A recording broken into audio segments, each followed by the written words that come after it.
তোমরা যারা ক্যালকাটা ইউনিভার্সিটির আন্ডারে প্রথম সেমিস্টারের ছাত্রছাত্রী আছো এবং তোমাদের ইতিহাস সাবজেক্টটা পাস কোর্সে আছে, তোমাদের জন্য আজকের ক্লাসটা খুবই গুরুত্বপূর্ণ। আজকের ক্লাসে তোমাদের 5 নম্বরের 3টে গুরুত্বপূর্ণ প্রশ্নের উত্তর নিয়ে আলোচনা করব। যে 3টে প্রশ্নের উত্তর নিয়ে আজকের ক্লাসে আলোচনা করব সেগুলো কি? প্রথম প্রশ্ন তোমাদের থাকবে গান্ধার শিল্প সম্পর্কে লেখো বা গান্ধার শিল্প সম্পর্কে টিকা লেখো। দ্বিতীয় প্রশ্ন থাকবে গৌতম বুদ্ধের মূল উপদেশগুলি কী ছিল, অর্থাৎ বৌদ্ধ ধর্মের মূল উপদেশ বা গৌতম বুদ্ধের উপদেশগুলি কী ছিল। 3 নম্বর প্রশ্ন থাকবে প্রাচীন ভারতের ইতিহাস রচনায় প্রত্নতাত্ত্বিক উপাদানের গুরুত্ব। প্রাচীন ভারতের ইতিহাস রচনায় প্রত্নতাত্ত্বিক উপাদানের গুরুত্ব। এই 3টে প্রশ্নের উত্তর নিয়ে আজকের ক্লাসে আলোচনা করব। তোমরা প্রশ্নের উত্তর 3টে বুঝে নাও। আরেকটা বিষয় তোমাদের এখানে বলার আছে যে তোমাদের জন্য অনলাইন কোচিং ক্লাস চলছে। তোমরা যারা অ্যাডমিশন নিতে ইচ্ছুক আছো, বোর্ডে যে নম্বর দেখতে পাচ্ছ এই নম্বরে যোগাযোগ করে তোমরা অ্যাডমিশন নিতে পারো। এছাড়া তোমরা যারা স্টাডি মেটেরিয়াল পারচেস করতে চাইছো, অর্থাৎ স্টাডি মেটেরিয়াল কিনতে চাইছো, সেক্ষেত্রেও তোমরা এই নম্বরে যোগাযোগ করতে পারো হোয়াটসঅ্যাপে। চলো তোমরা আজকের প্রশ্নের উত্তরগুলো দেখে নাও। এবার তোমরা প্রশ্নের উত্তর 3টে দেখে নাও। প্রথম যে প্রশ্নটা আছে দেখো, প্রথম প্রশ্ন আছে গান্ধার শিল্প সম্পর্কে সংক্ষেপে লেখো বা গান্ধার শিল্প টিকা পরীক্ষায় আসতে পারে। সেখানে অ্যান্সারটা তোমরা ভালো করে বুঝে নাও।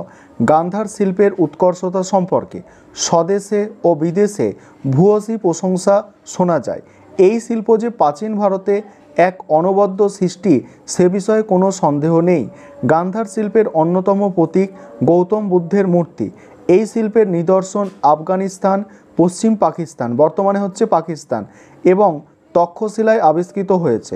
এই শিল্পের ওপর ভারতীয়, গ্রিক ও রোমান প্রভাব পড়েছিল। এই জন্য এই শিল্পকে রোমান, গ্রিক এবং ভারতীয় ধারার এক সমন্বয় বা সংমিশ্রণ বলা হয়। তারপরে কি বলা হচ্ছে দেখো, গান্ধার শিল্পের সবথেকে গুরুত্বপূর্ণ অবদান যে এই শিল্পে বুদ্ধ মূর্তিকে গ্রিক দেবতার অন্যতম অ্যাপোলো দেবতার অনুকরণে তৈরি করা হয়েছে। কালো পাথরের বুদ্ধ এবং বোধিসত্ত্বের জীবনের বিভিন্ন পর্যায়ে সুন্দরভাবে বিবরণ পাওয়া যায়। তবুও গান্ধারের বুদ্ধ মূর্তি নির্মাণের শিল্প এক সম্পূর্ণ স্বতন্ত্র রূপ। এই শিল্প স্বাধীনভাবেই গড়ে উঠেছিল। গান্ধারের যে গৌতম বুদ্ধের মূর্তি পাওয়া গেছে সেগুলি দেহের সুন্দর গঠন এবং অঙ্গ প্রত্যঙ্গের নিখুঁত নির্মাণের ওপর গুরুত্ব দিয়েছে। অপরপক্ষে অন্যান্য অঞ্চলে প্রাপ্ত বুদ্ধ মূর্তিতে আধ্যাত্মিকতার ওপর বেশি গুরুত্ব আরোপ করা হয়েছে। প্রথমটি যদি বাস্তবসম্মত হয়, দ্বিতীয়টি আদর্শের ওপর সুপ্রতিষ্ঠিত। এটাই হচ্ছে ভারতীয় ও পাশ্চাত্য শিল্পকলার মধ্যে পার্থক্য। গান্ধার শিল্পের অন্যতম কেন্দ্রস্থল ছিল সাঁচি ও ভারহুত। এগুলি যে একটি দর্পণ, বলছে এগুলি যেন একটি দর্পণ যা প্রাচীন ভারতের জীবন ও আদর্শ সম্পর্কে আমাদের পরিচয় করিয়ে দেয়। তবে মথুরা ও গান্ধারের উভয় অঞ্চলেই শিল্পকলা স্কাইমিয়ান রাজাদের পৃষ্ঠপোষকতায় গড়ে উঠেছিল। কুষাণ রাজাদের যেসব প্রতিকৃতি পাওয়া গেছে তা এই শিল্পের আরও একটি নান্দনিক দিক। এই শিল্প কুষাণ রাজাদের প্রচেষ্টায় চীনের তুর্কিস্তান থেকে শুরু করে সুদূর প্রাচ্যে ছড়িয়ে পড়েছিল। ফলে চীন ও জাপানের শিল্পের সমৃদ্ধি পেয়েছে। তারপরে দ্বিতীয় প্রশ্ন দেখে নাও। দ্বিতীয় প্রশ্ন কি আছে? দ্বিতীয় প্রশ্ন আছে গৌতম বুদ্ধের মূল উপদেশগুলি কী ছিল? গৌতম বুদ্ধের প্রধান বা মূল উপদেশগুলি ত্রিপিটক থেকে জানা যায়। তিনি প্রথমত আর্য সত্যের কথা বলেছেন। এই আর্য সত্যগুলি হলো জীবন দুঃখের, 2 হচ্ছে কামনা বাসনা ইত্যাদি দুঃখের উৎস। 3 নম্বর পয়েন্ট কামনা বাসনা। 3 নম্বর পয়েন্ট কি? কামনা বাসনাকে বিসর্জন দেবার জন্য একটি নির্দিষ্ট পন্থা নিতে হবে।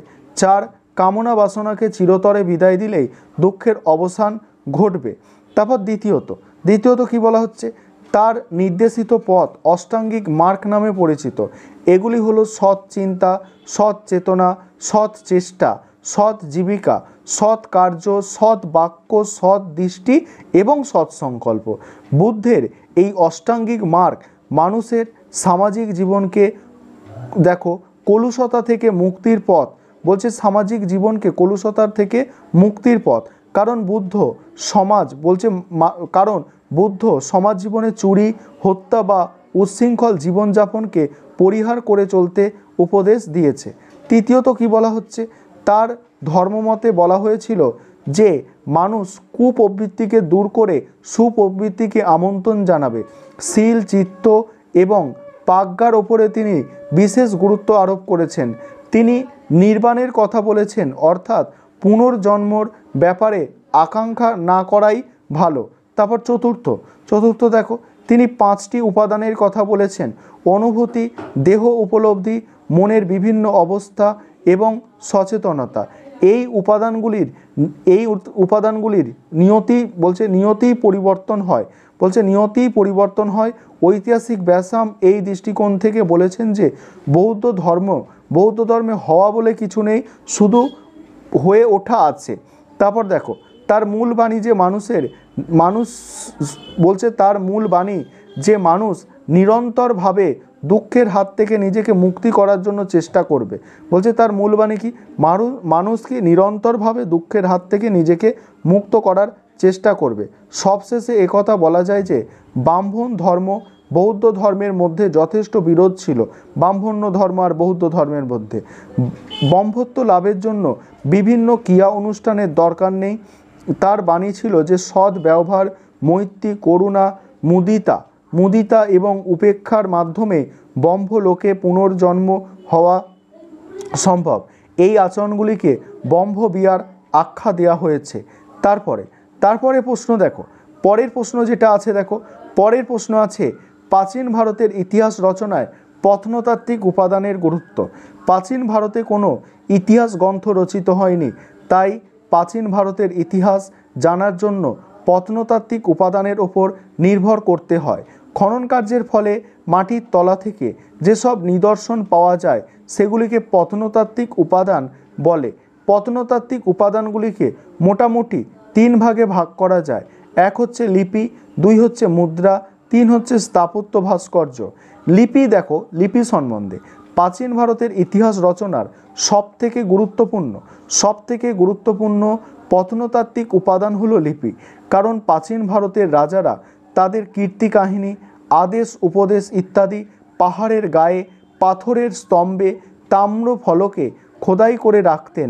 ফলে ওই সব লিপি বা লেখা থেকে রাজাদের নাম, রাজত্বকাল, শাসন প্রণালী, রাজ্য বিজয় প্রভৃতি বহু বিষয় জানা যায়। লিপিকে 2 ভাগে ভাগ করা যেতে পারে।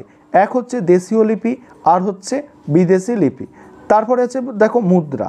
খনন কার্যের ফলে ভারতের বিভিন্ন স্থানে প্রচুর দেশীয় ও বিদেশি মুদ্রা পাওয়া গেছে। মুদ্রা মানে কি, টাকা।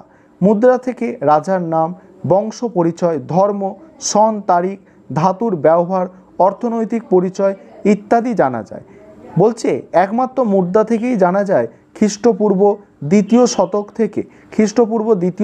থেকে খ্রিস্টপূর্ব 1ম শতক পর্যন্ত পাঞ্জাবে প্রায় 30 জন ব্যাক্টেরীয় গ্রিক শাসক রাজত্ব করেছিলেন।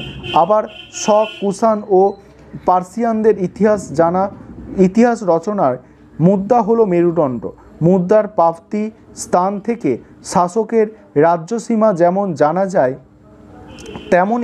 তেমনই জানা যায় বহির্ভারতের সঙ্গে ভারতের বাণিজ্যিক সম্পর্ক। মুদ্রায় ব্যবহৃত বিভিন্ন ধাতুর গুণমান দেখে দেশের অর্থনৈতিক সমৃদ্ধির কথা বোঝা যায়। আবার মুদ্রার গুণগত মানের অবক্ষয় থেকে আর্থিক দুরবস্থার কথা বোঝা যায়। দক্ষিণ ভারত থেকে প্রাপ্ত রোমান মুদ্রা থেকে রোম বাণিজ্য সম্পর্কের কথা জানা যায়। ইতিহাসে একটি গুরুত্বপূর্ণ বিষয় হলো সময়কাল। মুদ্রা থেকে সেই সব কাল জানা যায়। তার মধ্যে উল্লেখযোগ্য হলো কনিষ্কের শকাব্দ, তারপরে প্রথম চন্দ্রগুপ্তের গুপ্তাব্দ, হর্ষবর্ধনের হর্ষাব্দ প্রভৃতি। তারপর দেখো স্থাপত্য ভাস্কর্য। খনন কার্য চালিয়ে প্রাচীন ভারতে বহু স্থাপত্য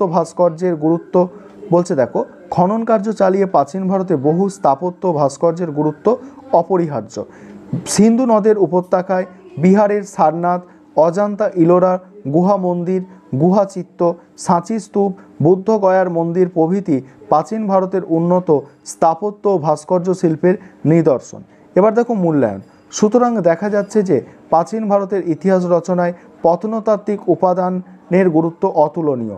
মধ্যযুগ থেকে লিখিত ইতিহাস পাওয়া গেলেও প্রত্নতত্ত্ব একেবারে বাদ দেওয়া যায় না। প্রত্নতাত্ত্বিক আবিষ্কার অনেক সময় আমাদের প্রচলিত ধারণাকে পাল্টে দিয়েছে। প্রত্নতত্ত্বের সাহায্যে যে ইতিহাস রচিত হয় তা বিজ্ঞান ভিত্তিক। এই ছিল তোমাদের আজকের ক্লাস।